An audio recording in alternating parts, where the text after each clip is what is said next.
A new love can bring joy, but it can also cost you your peace, your health, and even your finances. There's a warning every man and woman over 60 needs to hear. You absolutely have the right to be happy in a new relationship, but there are certain steps you simply can't skip. Before saying yes after 60, there's a truth few people talk about. Walter thought he'd finally found the love of his life, but when he decided to move in together, everything turned upside down. What had promised companionship and happiness turned into an unexpected financial collapse. Yet, right in the middle of that chaos, he discovered something he never could have imagined. You'll see how a decision made with your heart can deeply affect your peace of mind, your plans, and your wallet. And if you watch until the end, you'll walk away with simple questions that protect both your love and your dignity. Because after 60, affection is essential, but clear thinking is what truly holds up your future years. You're watching the Life Guidance After 60 channel, created especially to offer advice and real-life stories for people over 60. Since we're a new channel, we really need your support. Please hit like and subscribe so you don't miss our upcoming stories. Think about this: when your life ahead is shorter than what's behind you, the cost of mistakes goes up. Walter wasn't looking for luxury, he just wanted someone to share his morning coffee with, meaningful conversations, and a hug that quietly said, "I'm here." But, moving in together isn't just romance, it's merging routines, past histories, and bills. His heart opened the door, his bank account jumped out the window. Maybe you're going through something similar: mature love, a desire to share a home, a sense of urgency because you don't want to waste any more time. I get it. But before you say, "Come live with me," there's a crucial question: how will it actually work? What walks through your door alongside your loved one? Adult children, grandchildren, habits, debts, medications, dreams, fears, the whole package comes with it. Here's what this video promises: you'll follow Walter's journey all the way to the point where he nearly loses everything, and yet still manages to save what truly matters. You'll spot the dangerous turns and the possible exits. You'll notice where the mind loses balance and how it finds its way back. And maybe, just maybe, your own story will take a lighter path after today. Walter was 64 when he met Helena in a local history class. He liked her honesty, she was drawn to his calm demeanor. Quick chats turned into long dates. She was caring for her adult daughter, Carol, who was rebuilding her life after a messy divorce. He had a grown son and 2 grandchildren who visited him every Sunday. After 6 months, they decided to merge households. The idea seemed straightforward: cut expenses, share joys, cook together, enjoy quiet moments side by side.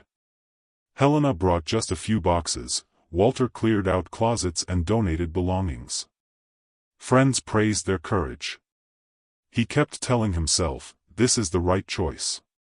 By the first week, their daily routine had already shifted everything. The fridge emptied faster. Bills that used to be predictable grew larger. Credit card payments showed up, along with an old loan Helena had, and collection notices that left her stressed. Walter, used to tracking everything in spreadsheets, started writing it all down. One detail troubled him: Helena avoided talking about her financial past. She'd say she was working it out. Afraid of seeming controlling, Walter chose to trust her. After all, love requires trust. But his mind started sending signals: insomnia, chest tightness, racing thoughts. He tried to breathe, journal, and organize what he could. To clear his head, Walter visited Dona Zelia, a 71-year-old neighbor who'd been through her own fresh starts. She shared a short story: at 66, she'd moved in with a charming gentleman without ever discussing money. Within 4 months, she discovered loans taken out in her name. She had to sell her car, move neighborhoods, and start over slowly. Zelia told him, affection gets you through the day, but clarity gets you through the year. Walter held on to those words like a good luck charm. Back home, he suggested a calm, non-accusatory, kitchen table talk. He opened his notebook, listed all expenses, and proposed a simple agreement: each would share bank statements, debts, and income. Helena took a deep breath and asked for a few days. She said she needed time to gather her documents and assured him everything would be fine. He agreed to wait. "Your mental health thanks you when truth finds a way in." While he waited, Walter also took care of his heart in other ways. He walked around the block, invited his son for coffee, called his granddaughter, stretched, and meditated for 5 minutes. Small actions like these help bring your mind back to a safe place. Anxiety makes room for better decisions. A week later, things seemed more organized. At least, they seemed that way. Then, early Tuesday morning, his phone buzzed with a bank alert: his overdraft limit had been maxed out. Walter's stomach dropped. He got up, drank some water, and decided it was time to face everything without fear. Walter opened his desk drawer to grab his notebook and found a thick envelope. Inside were old contracts, forgotten payment slips, a printed email with collection notices, and a handwritten letter from Helena to Carol. In it, Helena explained that she'd taken on debts trying to shield her daughter from a troubled ex who'd left behind a trail of financial damage. The gesture was noble, but it carried a heavy hidden cost. Among the papers, there was something even more serious: an electronic guarantor agreement in Helena's name, listing Walter as a personal reference. He had never authorized it. The digital signature had been made just days after they moved in together. His brain immediately sounded the alarm. Was this fraud? A mistake? He took a breath and decided to check facts, not feelings. At the bank, manager Naira reviewed everything. She explained that with just a few pieces of personal information and an email, it's possible to create serious confusion. She asked for 48 hours to run an internal audit, suggested filing a police report, freezing credit limits, and starting a credit protection plan. She emphasized, no panic. Get the facts first. Walter left with a folder and a clear step-by-step plan. That same day, a small story crossed Walter's path. He ran into Augusto, 68, a longtime friend, who shared how he'd lost his entire pension in a business venture with an acquaintance he'd called a visionary. They'd never drawn up a contract or defined exit terms. When the business collapsed, their friendship collapsed with it. Augusto said, "We're so afraid of losing love that we end up losing our assets, and sometimes, both." Walter felt those words like a mirror held up to his own life. Back home, he sat down with Helena. He explained what the bank manager had pointed out, showed her the printed documents, and gave her space to tell her side of the story honestly. Helena cried. She admitted that part of the debt came from medical treatments, relocations, and her daughter Carol's difficult legal battle. She confessed she'd tried to handle it alone so she wouldn't scare him. She apologized for hiding the truth, and revealed a new detail: a former brother-in-law, known for taking advantage, had used old access to her documents to operate an account in her name. Walter's mind swung between compassion and exhaustion. He cared for her deeply, but the accumulation of secrets had pushed him to the brink of financial ruin. He decided to propose 3 immediate measures: full transparency of all accounts, a consultation with manager Naira, and a cohabitation agreement with separate assets. Love with clear boundaries protects the relationship, from the outside world, and from ourselves. In the days that followed, the audit brought surprises. Some debts were indeed under investigation for unauthorized use of personal data. Another portion was legitimate, incurred by Helena during Carol's toughest period.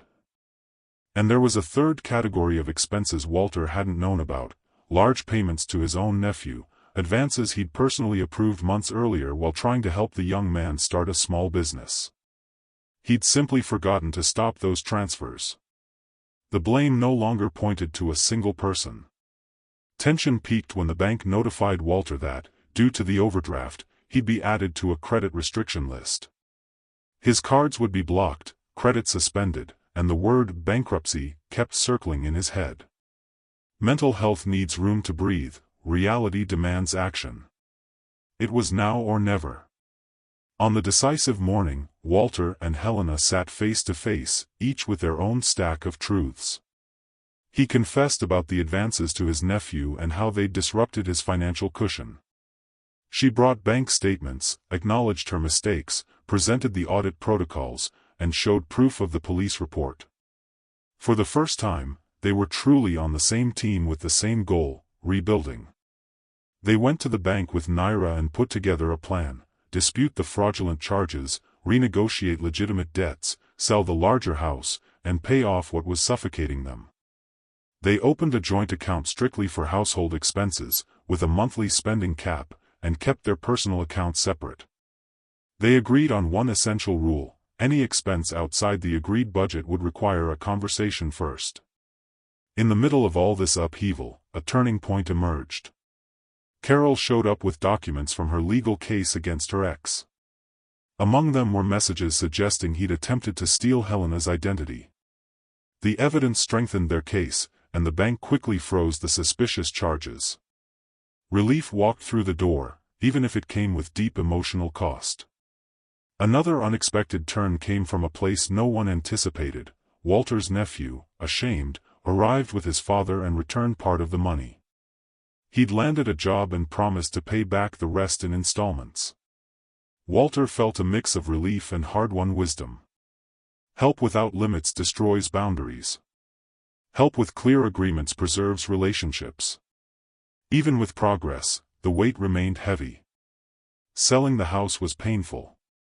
They chose a smaller, more affordable apartment with predictable expenses. Letting go of memories hurt, but the peace of mind that came with balanced accounts made the sacrifice worthwhile. Naira connected them with a lawyer to formalize their cohabitation agreement, clearly defining assets, gifts, inheritances, and protections for both of their children. Loving someone also means ensuring that bonds with your children don't turn into future battles. The real triumph in this story isn't some grand financial victory, it's the rare courage they both showed, facing the mirror together. Walter realized that hiding good deeds can still damage finances. Helena understood that shielding her daughter without including her partner only made the fire worse. Both chose a lesson uncommon after 60: talk before deciding, decide before merging lives, and merge with clear rules. This is where real life shows its true face. They nearly lost everything, including trust. But clarity brought them back to the same side of the table. And when that happens, space opens up for a new kind of love, one less impulsive, more mindful, yet still full of warmth and care. The climax wasn't a shout, it was a pact. A few months later, their budget finally closed in the black for the first time. Walter's mind slept better. Helena's anxiety eased. They created simple rituals, reviewing expenses every Monday, talking about feelings on Thursdays, and planning for the future on Saturdays. Small, consistent practices build big results. Life, however, loves to test promises. A tempting offer came their way. A friend proposed that Walter join a risk-free business venture, quick payment, high returns, and a hastily written contract. He almost said yes. Helena reminded him of their agreement: nothing that affects the budget without a full review. They went to Naira, who dismantled the whole pitch in 10 minutes. The opportunity glittered on the outside but was hollow within. They passed the test. Mental health took center stage. Helena started short-term therapy to work through guilt and fear. Walter began keeping a gratitude journal and adopted a brief breathing routine for stressful moments. They realized that emotional maturity doesn't mean skipping emotional care. A calm heart makes better decisions than a panicked one. Then came the most unexpected turn. The bank's fraud audit identified the culprit, an intermediary linked to Helena's former brother-in-law.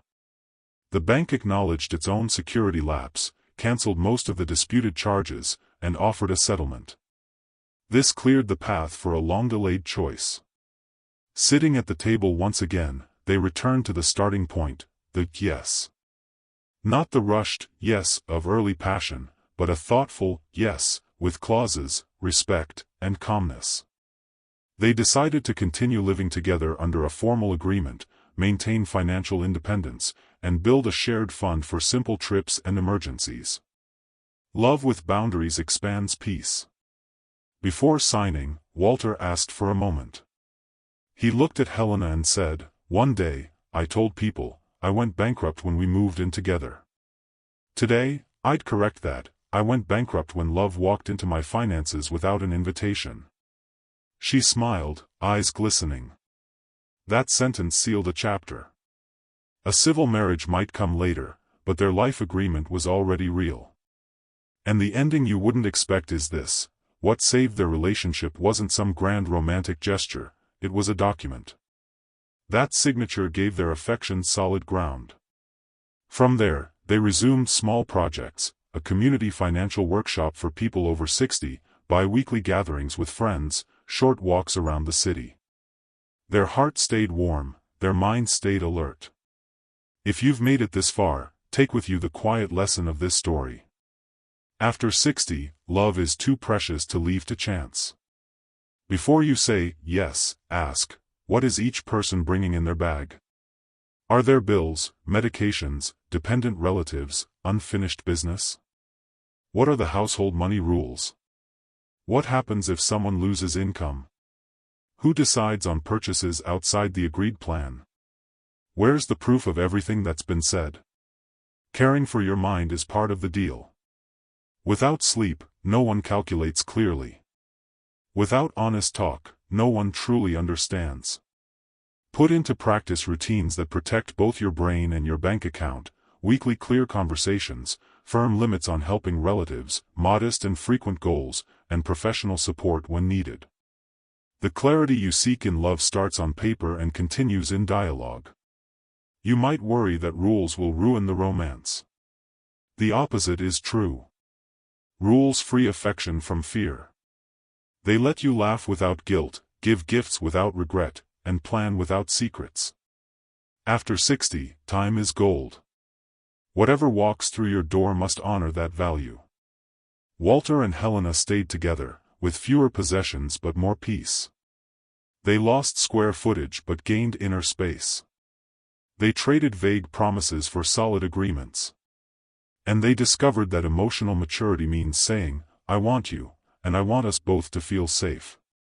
If a new love has knocked on your door, open it with tenderness and clear eyes.